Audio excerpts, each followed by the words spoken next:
Saudara, inilah fragmen dari mana berasal kisah tombak Longinus atau tombak suci bermula.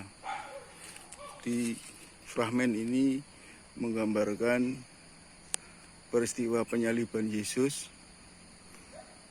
Saya akan fokus pada salah satu prajurit Romawi ini.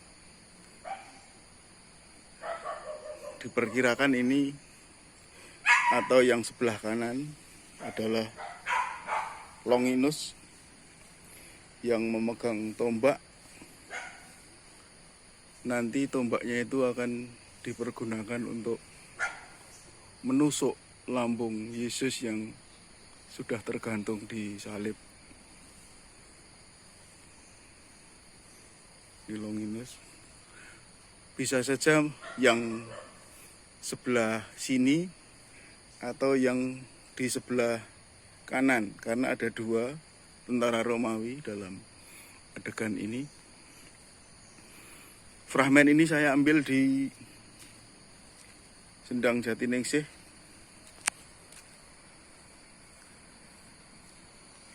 Kalau tidak yang tadi ya kemungkinan tombak Longinus yang ini.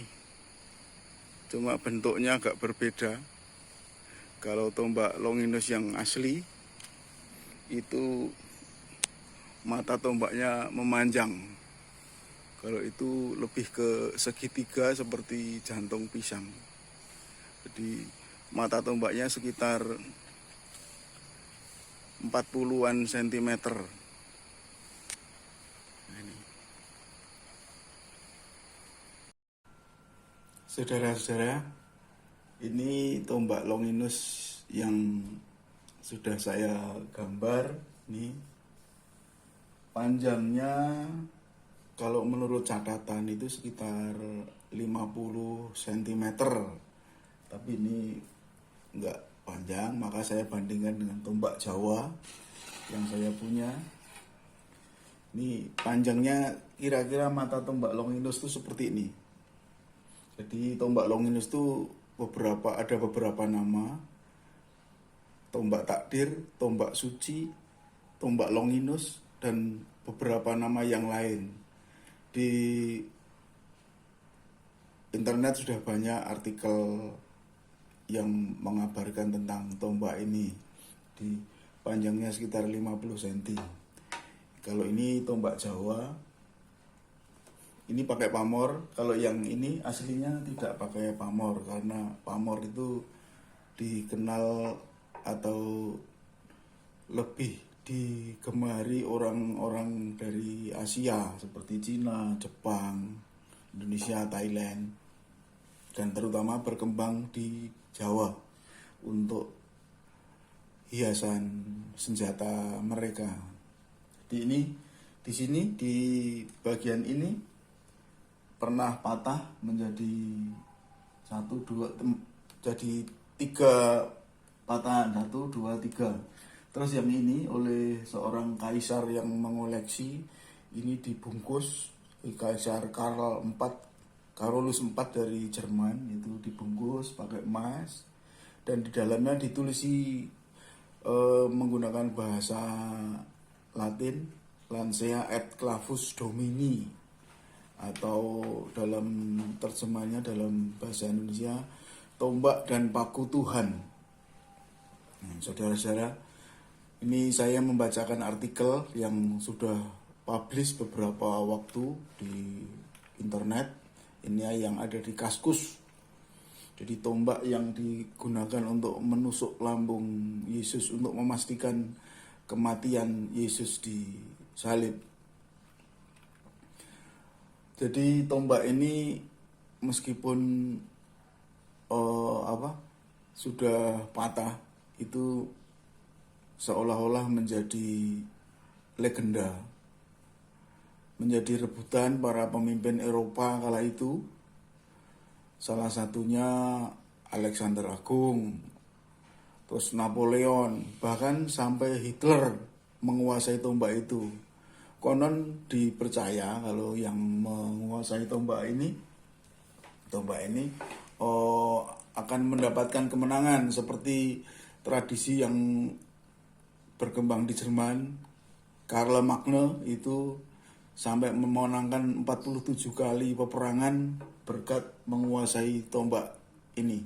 Ini dulu milik seorang prajurit Romawi yang oleh Pontius Pilatus ditugaskan untuk menjaga Yesus sampai ke makamnya, yaitu Gaius Claudius Longinus.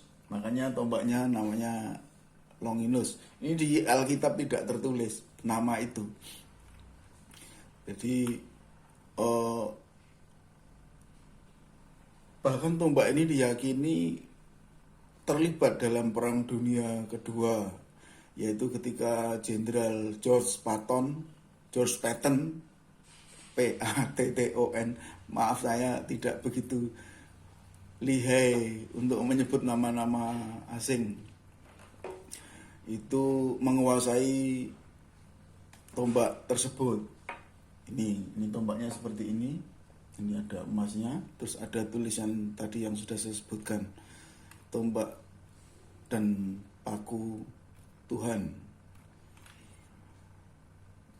Hitler diceritakan mengambil tombak ini dari Habsburg, itu yang tertulis di artikel di Kaskus, dan menyimpannya di dalam gereja Santa Katarina di Jerman.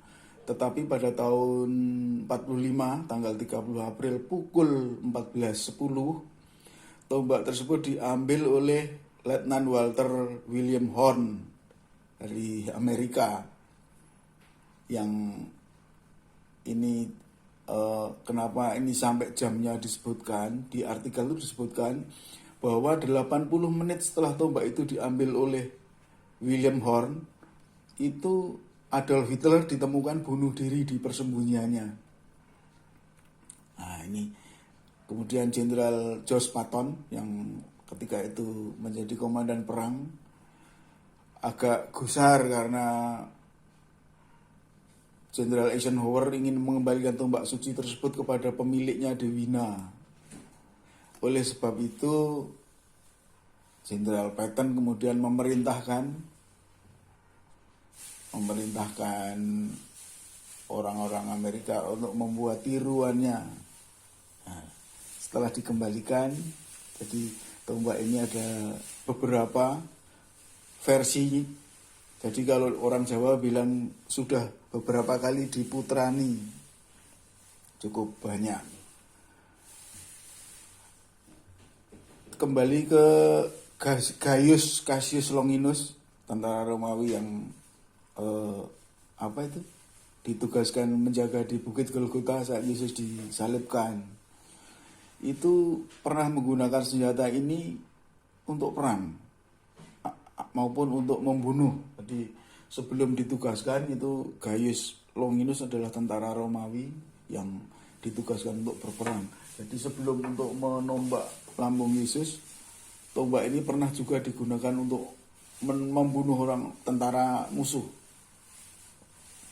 Jadi begitu cerita saya hari ini. Kalau artikel ini saya bacakan semua akan panjang sekali, karena ada tidak kurang dari belasan artikel yang memuat kisah tentang kesaksian tombak Longinus ini. Mudah-mudahan bermanfaat. Selamat pagi, selamat siang, selamat sore, selamat malam.